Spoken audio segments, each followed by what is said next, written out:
I chose the dark clouds because we're talking about judgment for sin. In this series, which I've labeled Revival, we are looking at the messages that were given and should be given to prompt revival. And these are messages that we need to give to the world. Judgment for sin. In this first passage that we'll look at, Peter deals with the certainty of Christ's return. Let me turn this one down.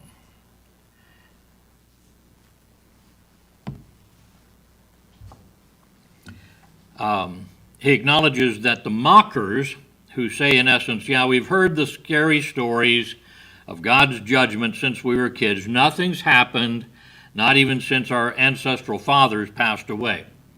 And so here Peter points out the fallacy of their thinking. Number one, the judgment of the world, 2 Peter 3, 5-7. He says, for this, these mockers, for this they willingly are ignorant of, that by the word of God the heavens were of old, and the earth standing out of the water and in the water, whereby the world that then was, being overflowed with water, perished. The great flood. But the heavens and the earth, which are now by the same word, are kept in store, preserved unto fire against the day of judgment and perdition of ungodly men.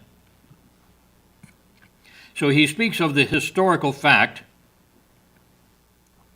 Willingly ignorant means willing or desiring the facts hidden. Let's pretend that we don't see that. The evidence of the flood is actually all around us.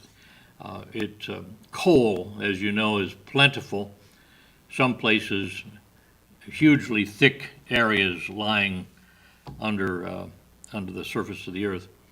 And coal is made from compressed plants. And so the water, having churned up all of that, started pressing down the sand and so on, pressing it down so hard with the depth of the water that it started making sandstone out of the sand and compressing the plant life down to coal. So coal should remind us of the sin of the world, a thing that is used now for burning. And it's black and you mess with it and it defiles you. It was sin that brought about judgment. The inconvenient truth in this case, the one that they're trying to hide, is the worldwide flood. God brought condemnation on the whole world. The word here is cosmos, word for world is cosmos, picturing an ordered system, fully integrated for life and beauty. And he destroyed it all with the flood. It was overflowed. Now literally that's overshadowed. Suddenly in one day it perished. It was ruined. It was destroyed. God used water, and I think just kind of fascinating, from which he created the land and all life. At the beginning it was just all water. And then with which he maintained and nourished all life. And he used that water to destroy all life except that on the ark. In one sense, God returned the earth to its primal state of being covered with water.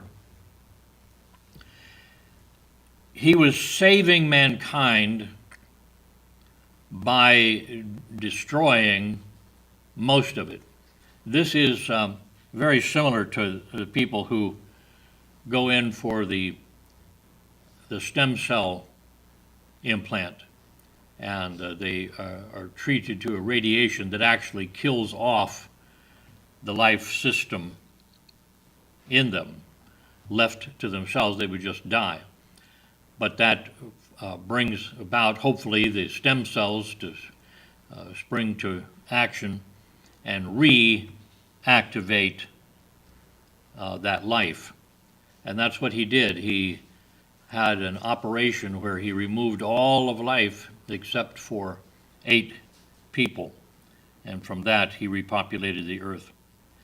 Well, that was the historical fact, and it pointed out that they didn't realize it then, but and it happened all of a sudden. but there is a prophetical fact.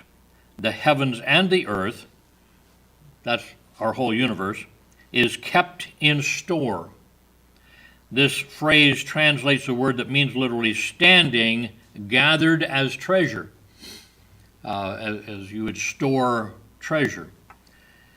What keeps and guards this universe is the same word, logos, that brought destruction on the old world by his word. Logos can refer to what God has spoken, or it can actually refer to Jesus Christ himself, who is the Word, the Logos of God. Reserved is the word meaning being watched over or being guarded. So God is now guarding our universe, holding it together. And God had determined not to destroy the world again by water. Genesis 9:15, I will remember my covenant, by putting the rainbow there, I will remember my covenant, which is between me and you and every living creature of all flesh, and the waters shall no more become a flood to destroy all flesh. So in this case, God has another destructive force in mind. If we go back to Haggai chapter 2, verses 6 and 7, we read this prophecy, For thus saith the Lord of hosts, Jehovah of hosts, Yet once it is a little while, and I will shake the heavens and the earth and the sea and the dry land. And I will shake all nations, and the desire of all nations shall come, and I will fill this house with glory, saith the Lord of hosts. Now you and I might think, well, what is that? That's a huge earthquake. And we read in the book of the Revelation that during the tribulation there's going to be a couple of really powerful earthquakes. The last one is so big, and you know that earthquakes an earthquake at this area of the planet sends shock waves across, and where it finds another loose place, it causes earthquake over here or over there. This last earthquake in the tribulation period is so great that the shock waves go all the way around the world, and it knocks down, if you think about it, every mountain, and every island disappears, because the islands are mountains peeking their tops out of the ocean. However, you and I don't have to imagine what this is all about, excuse me, because the author of Hebrews explains the verse. Look at Hebrews 12, 26 to 27. Whose voice then shook the earth, but now he hath promised, saying, Yet once more I shake not the earth only, but also the heaven. Now, what does it mean to shake the heavens, you see? And this word, yet once more, signifieth the removing of those things that are shaken. This is not just a shaking and disturbing, this is a removing of them. As of things that are made, the creation itself, that those things which cannot be shaken may remain. That is the spiritual. So Peter had said it was fire. Fire describes the final judgment of everything in the universe. Fire is dative here, indicating that the universe is destroyed by fire. God removes everything that can be shaken. You know, you pick up something and shake it, a rock. God could pick up a mountain and shake it. Anything that can be shaken, if it's matter, it can be shaken, and he removes it. So what we find here is that the God who is holding all things together, I believe at the atomic level, where the atoms have a nucleus of positive charged particles. Normally, positive charged particles all together would repel each other, but something is holding it together. So the scientists come up and said, it's the strong atomic force. They don't know why it's happening, but the scripture literally says that Christ is the one who's holding all things together. All he has to do to destroy the whole universe is to just let that go. and every atom in the universe will explode all at once. It'll be a flash of fire. It'll be an atomic explosion that doesn't knock anything over, because even that's exploding. So he removes everything that can be shaken. Every atom in the universe explodes into energy. It turns from matter into energy. As God before used water, so then he will use the very energy that holds the universe together. In this case, he will return the universe not just to its primal state that he did at the flood, but to what it was before he created. But what of the eternal souls of ungodly men that can never be unmade by physical means? They are things that cannot be shaken. Their end is perdition, and this means, refers to utter ruin and destruction. It's not a good sentence. This means refers. But it refers to that. So let's look then at the judgment of people. Jude describes the modern apostates and lists their daring and rebellious nature. Here he shows the prophetic certainty of their doom. This is Jude, and of course Jude is only one chapter, so just verses 14 and 15. And Enoch also, the seventh from Adam, prophesied of these, saying, Behold, the Lord cometh with 10,000 of his saints, to execute judgment upon all, and to convince all that are ungodly among them of all their ungodly deeds which they have ungodly committed, and of all their hard speeches which ungodly sinners have spoken against him. Enoch here, seventh from Adam, is counted seventh from Adam by inclusive count. The list is given to us in Genesis 5:3-21. Without giving you all those verses, we see that Adam is number one. He begat Seth. Seth, number two, begat Enos. And Enos, number three, begat Cainan. Cainan, number four, begat Mahalalel. Mahalalel, number five, begat Jared. Jared, number six, begat Enoch. Enoch, number seven, begat Methuselah, number eight. And so Genesis 5:22-24 tells the rest of the story of Enoch. And Enoch walked with God after he begat Methuselah 300 years. Good stretch of the legs, walking with God for 300 years, and begat sons and daughters. And all the days of Enoch were 365. And Enoch walked with God, and he was not, for God took him. He was raptured up to heaven. So his son Methuselah and his grandson Lamech died in the year of the worldwide flood. Lamech's son, Methuselah's grandson, was Noah. So God reveals to Jude, one way or the other, the very words of this ancient Enoch. We don't know how he knew that, if they had a document of that or oral record or whatever, but now we see it is true, for God inspired this.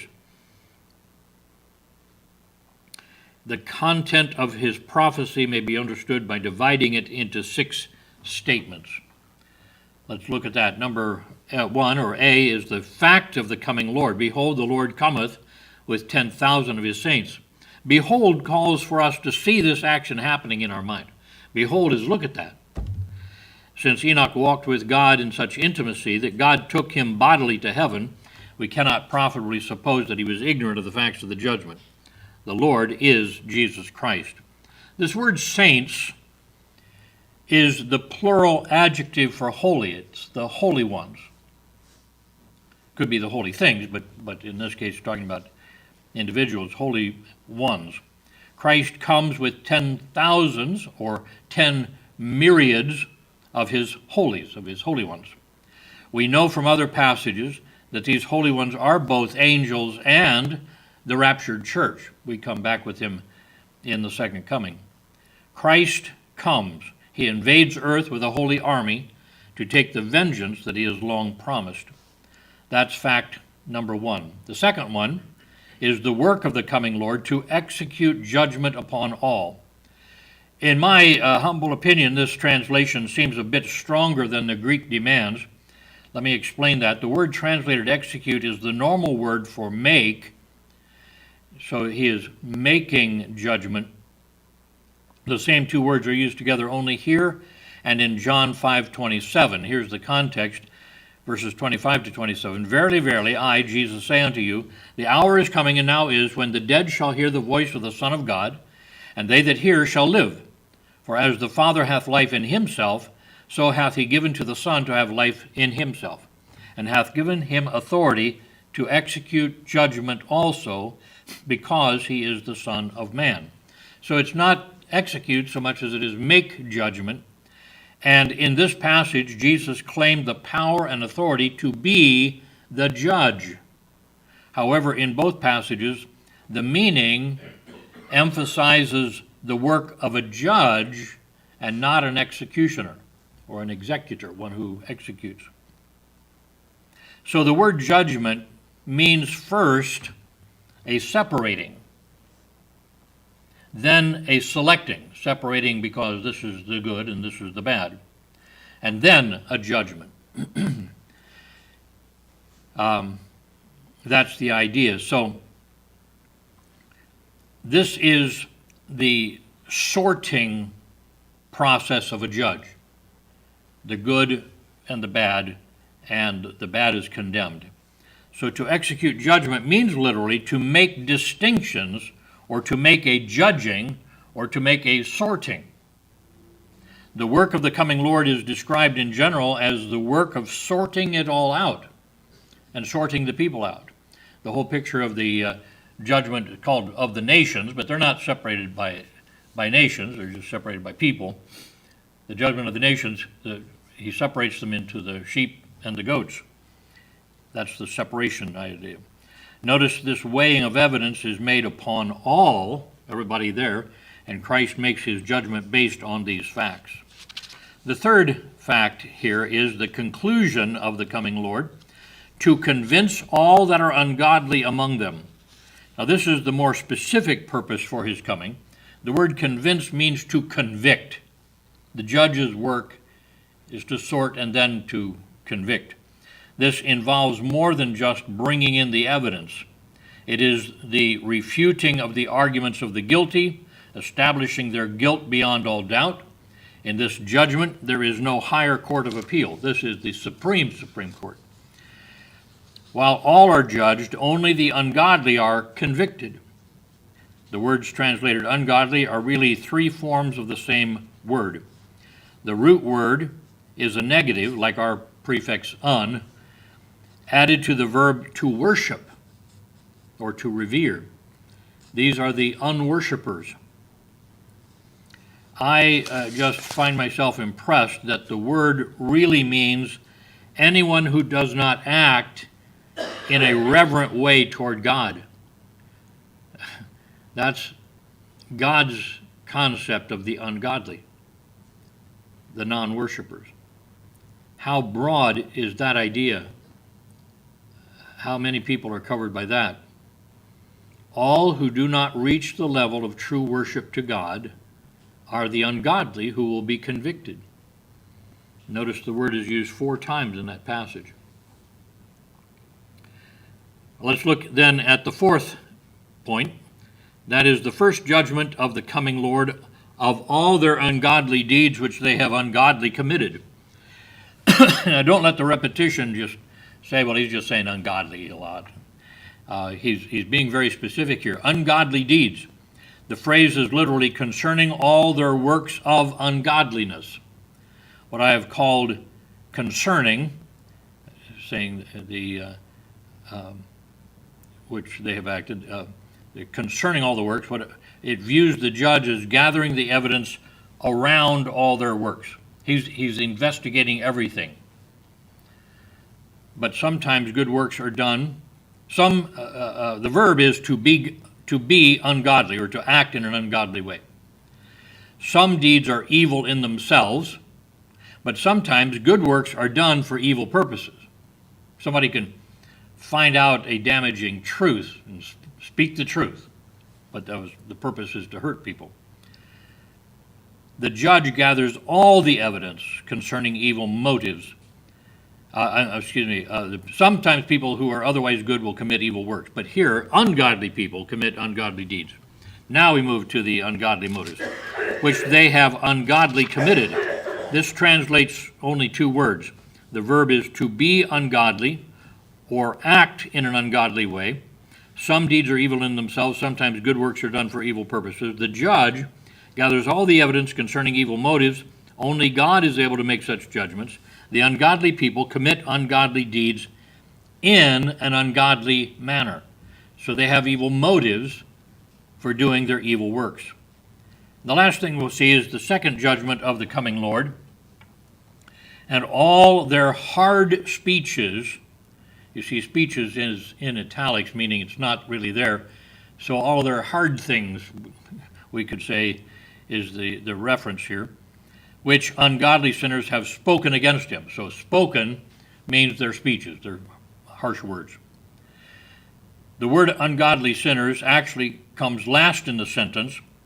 Rotherham gives this literal rendering, and of all the hard things which they have spoken against him, sinners ungodly. The hard things referred to are not riddles difficult to solve, but words that are rough, harsh, and offensive. These have uttered these words against the judge himself. For you to get to court and find out he heard you, he knows this, and he's holding it against you. So they will be held accountable for all their words. So we find the ungodly people commit ungodly deeds in an ungodly manner and speak ungodly things against God himself. And so like the devastating flood of long ago, Judgment Day is coming at any time. The judge is at hand.